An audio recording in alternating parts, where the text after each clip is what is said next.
ग्राहक साजी आसिले बैंक रु 30 लाख लुटिले। मयूरभंज जिला बहलदा स्थित एसबीआई शाखारू प्राय 30 लाख टंका लुट अभियोग। दुर्बृत्तों माड़े बैंक दुई कर्मचारी को लहुलुहाण घटनास्थल में बहलदा थाना पुलिस पहुंची तदंत करुछि। आज सकाळु बैंक खोलिबार किछि समय पर 5 जन दुर्बृत्त दुईटी बाइक रे आसी बैंक को पहुंचीथिले एवं 3 जन मुखापिंधा दुर्बृत्त बैंक मध्यकु प्रवेश करिथिबा बेले 2 जन बाहर जगिथिले। बैंक भितर को पसी बंधुक देखाई कर्मचारी एवं ग्राहकों को भयभीत कराई टंका लुटिथिले। बाधा देबारु बैंक मैनेजर समेत अन्य जने कर्मचारी को माड़ मारिथिले। आखि पिछुड़ा के 30 लाख रु अधिक टंका नहीं बाइक जोगे दुर्बृत्त माने फरार हो गले। समस्त अभियुक्त हिंदी में कथबार्ता करुले। घटनास्थल में रायरंगपुर अतिरिक्त एसपी एसडीपीओ पहुंची तदंत आरंभ करिसेंती। आहत दुई बैंक कर्मचारी को चिकित्सालय भर्ती करा जायछि। बैंक सुरक्षाकर्मी माने आसिबा पूर्वरु किभଳି बैंक को खोला गला ताकु नै प्रश्न उठिछि।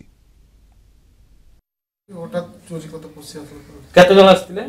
मु 3 जन को देखिथि फर्स्ट तापर तो मारले तो जानि पारले। स्टाफ केते जन थिले? हम 4 जन थिले। सीनियर के थिले? बीएम सर निजे थिले प्रेजेंट? अच्छा अच्छा। आपण कोथि केमति मन पे हेटेक करला ना कोन? मु बंधुक जणे ही काढितला।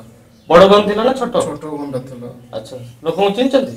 चिन्हि तो नथि सेमति। बैंक खुलु खुलु ए घटना घटी जाइछि एवं बैंक कर्मचारी माने भितरे थिले बहुत जन बैंक मैनेजर थिले स्टाफ थिले सेही भितरे भी 5 जन दुर्बृत्त आसी मुखा फुका पिंधि कि समाने भितरे पसी गले एवं तांको बंधुक मन आघात करी मैनेजर एवं संतोष महतो जे कर्मचारी अछंती समाने प्राय तो जहाँ पुलिस पाखरु हमकु आकलन करूछंती 27 लाख रु 30 लाख भितर टंका नेकी समाने पळै जाइछंती एवं समाने हिंदी एवं ओडिया कथा होतले।